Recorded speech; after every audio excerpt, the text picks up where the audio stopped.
था सुल्तान इल्तुतमिश का।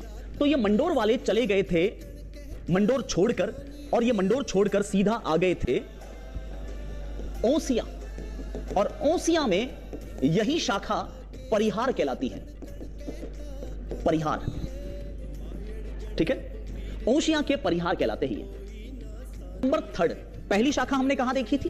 पहली शाखा हमने देखी थी मंडोर में, दूसरी शाखा हमने कहां देखी थी? बड़ोच में, और तीसरी शाखा हम कहां देख रहे हैं? ओसिया में।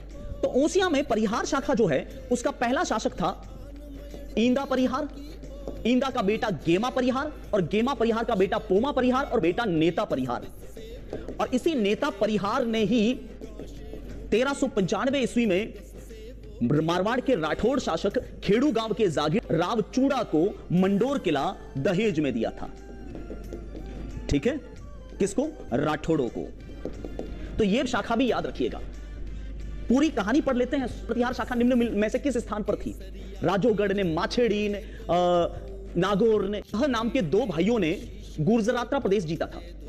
ठीक है, रज्जिल और दह नाम के 2 भाइयों ने गुर्जरात्रा प्रदेश जीता। और गुर्जरात्रा प्रदेश कहां से कहां तक था? नागबाद में। उसमें से कुछ हिस्सा रज्जिल ने अपने पोते नागभट्ट को दे दिया। रज्जिल ने अपने पोते नागभट्ट को दे दिया कुछ हिस्सा, और उस कुछ हिस्से में ध्यान देना कौन कौन सा हिस्सा दिया था।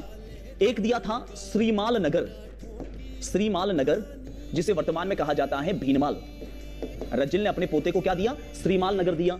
इसके अलावा तमणी दिया।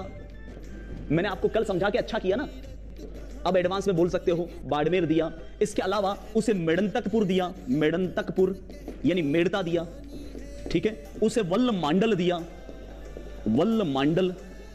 इसी वल्ल मांडल यानी मांड जिसे हम जैसलमेर कहते हैं। ठीक है, यह वाला क्षेत्र रज्जिल ने किसको दिया? अपने पोते नागभट्ट को दिया।